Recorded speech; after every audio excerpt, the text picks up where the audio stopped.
Hi, I'm Dr. Melanie Palm. I'm a board-certified dermatologist in San Diego, California, and I practice and am medical director of Art of Skin MD. And today we have Julie. We've been talking a bit with her, and we've selected Sculptra Aesthetic for her to correct some of the volume and contour deficiencies in her lower face.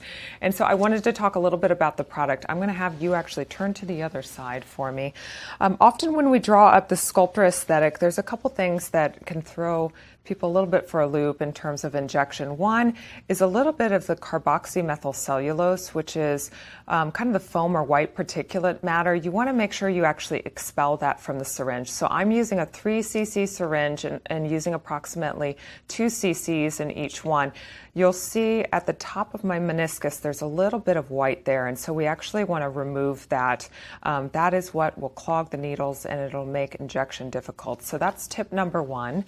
And then as you're learning to do a Sculptra Aesthetic, I think many of us are just very careful while we're actually injecting it. And if you think of it as sort of a particulate that's then mixed and emulsed into solution, over time it can settle. So you'll see that there's some of the active Sculptra Aesthetic product at the bottom of the syringe, and the top is a little bit lighter. It's important, if you see that, I actually bring a little bit of air into this and I mix it back and forth. I agitate it gently, and that'll bring it back into solution, should make it into that nice, cloudy, just slightly opaque mixture that's very homogeneous, and this is what you want so that we're evenly spreading the Sculptra Aesthetic material over the areas that we've indicated for treatment today. So with that, I'm going to get started.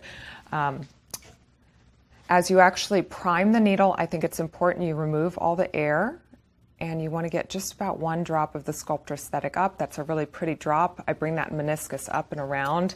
I don't do that with the actual needle on. If you do that, I think it tends to clog the needles. So I think with those, you'll have no problem, and it's such a lovely product to be able to inject. And so I'm going to have you just come slightly ahead. We're going to start on Julie's right side of the face, and I want to work on some of these radial wrinkles, cheek lines, volume deficiencies that are occurring in this area. When she brings her chin down, so if you can bring your chin down all the way, that really accentuates some of that volume loss. And so we want to be able to use a deep dermal grid pattern or cross-hatching pattern to be able to restore volume in that area.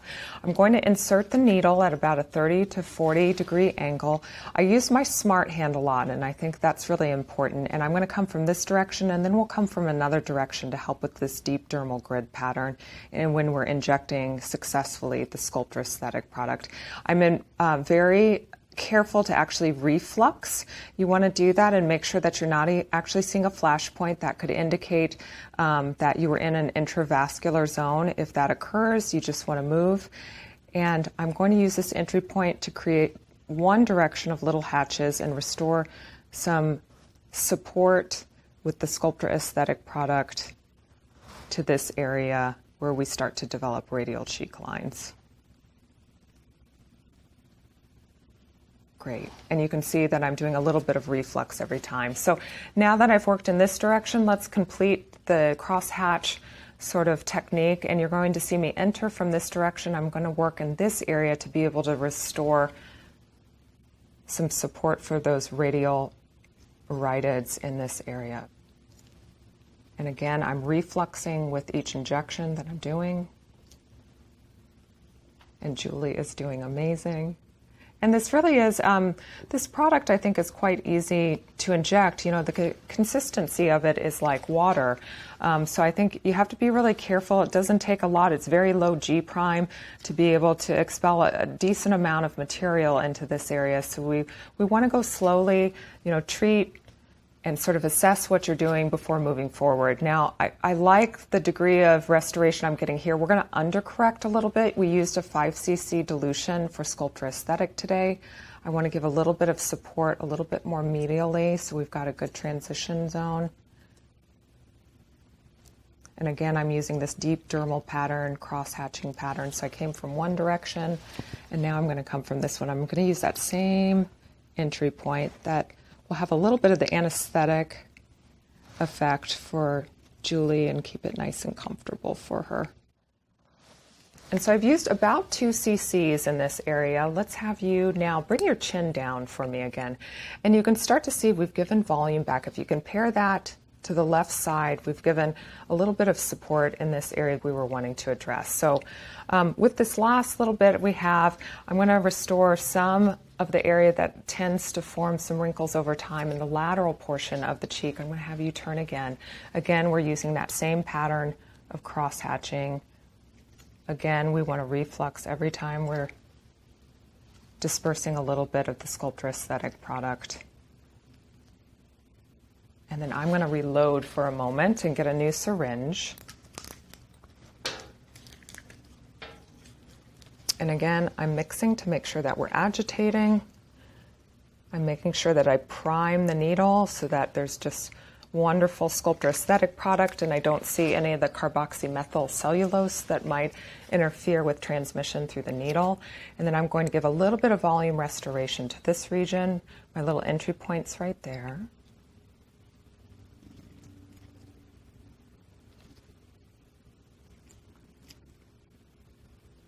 And you can use distraction methods. So, to keep patients comfortable, we often give them a little distraction toy.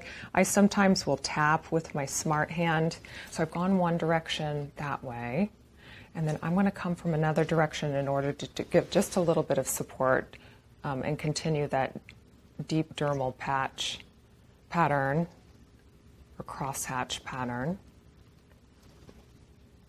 And then I think it's really important to talk to the patients. Obviously, for the purposes of this learning, I'm talking to you guys and not the patient, but I think it's important to sort of check in with them and see how they're doing. And you can see, since we've been able to provide a little bit of support with the Sculptra aesthetic, there's a much nicer transition zone from the zygomatic portion of the cheek down to this preauricular area. So important areas to finish up this side of the face. I'm going to have Julie lift her chin up a little bit. And we noticed that there was a depression and lack of support in this area, just lateral to the chin. And so I tend to grip the skin here. I'm going to be using that deep dermal pattern again. And so we'll go in sort of two directions. I'm refluxing. And we're going to create a little layer of support in this area. And I think as we start to correct this, this is so important foundationally to what's going on in the lip area and even beyond. And come back down for me. That looks really beautiful. So we've gone this direction. I'm going to try and come from another direction. We want to be careful of some of the vasculature. So again, I'm refluxing, supporting, and I'm even going to reach a little bit into that area of the mental crease. Again, placement in the deep dermis. And that's a really beautiful result. You can start to see the correction there and quite a bit of shadowing that we started with at baseline on this right side compared to the untreated side on the left. And then I'm just going to get a bit more product. We're going to finish off on this side. We're ending up doing, with the 5 cc dilution, about 1 vial, just a scooch over per side. We may end up putting a little bit more on her left because that is an area that we identified in the patient assessment as having a little bit more volume loss. So with this final correction, you can look just straight ahead for me, Julie.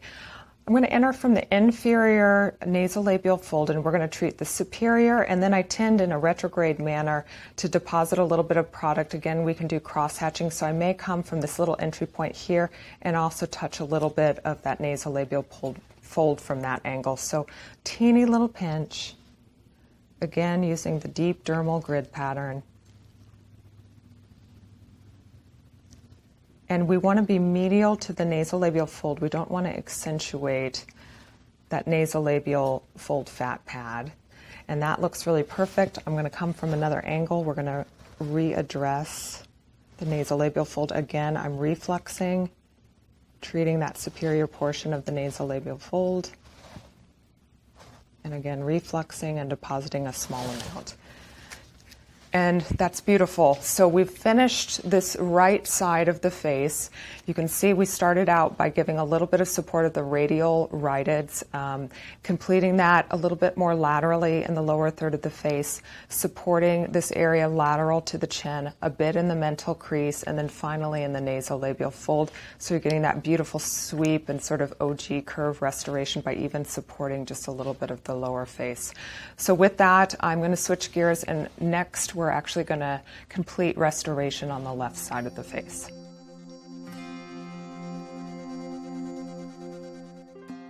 Hi, I'm Dr. Melanie Palm, a board-certified dermatologist in San Diego, California, and medical director of Art of Skin MD.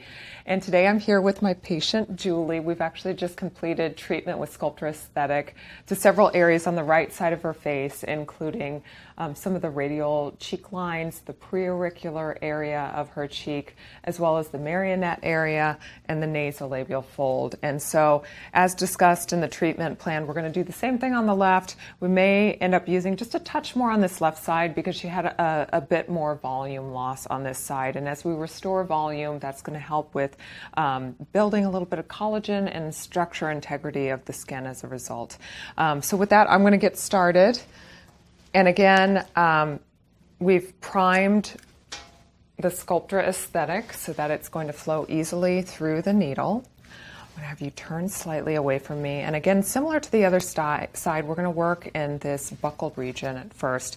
I'm going to be entering with bevel up with my needle, so a little teeny poke. I'm using my smart hand to sort of guide through this deep dermal injection plane. I'm refluxing to make sure that I'm not in any sort of danger zone. And then I'm going to use a crosshatch or sort of grid pattern to restore volume in this area. Again, Sculptra is a very watery product, so it doesn't take a lot to give that volume restoration. You know, when you're in the dermis, you feel a little bit of resistance as you go into a deeper plane, which isn't the indication for Sculptra. You're going to feel less resistance. So again, I'm refluxing as I'm doing every one of these little injections and restoring a little bit of volume to this area. A way we can sort of reassess is to have Julie bring her chin down and check one side to the other. I still think she needs a little bit more, so we're going to keep on going and give her just a bit more correction in this area. Again, entering at about a 30 to 40% angle, and then slowly depositing each of these little injection points. I'm not putting more than maybe 0.1 to 0.2 of product. That's great. So now that we've restored a little bit of volume here to, again, help support the skin so that we're preventing the formation of wrinkling over time, I'm going to move to this preauricular area. Again, pinching, using my smart hand to guide. I'm going to move it out of the way so you can see it for camera. And at first I'm going to be working in this direction to deposit a little bit of volume in this preauricular zone. Again, we're going to be softening that transition zone between the zygomatic cheek into the lower third of the face. So far I've injected 2 cc's into this area to give volume restoration. On the other side, we did about a vial of Sculptra aesthetic. And then I'm going to have you come back and look forward. And you can start to see that smoother transition. There's not such a step off. It is nice in a woman to have a cheek shadow, and we want to have a little bit of that. You know, it's important to have light reflection, dark, light again, but we don't want it to be so severe. And Julie is very active, and so this deeper medial cheek fat pad is an area we want to disguise some of the volume loss over time by correcting with Sculptra aesthetic.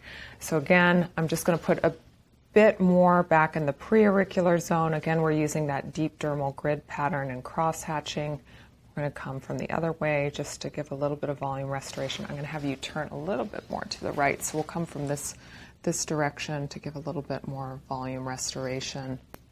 And again, I'm refluxing each time. I think that's really important. You can do it with that same hand.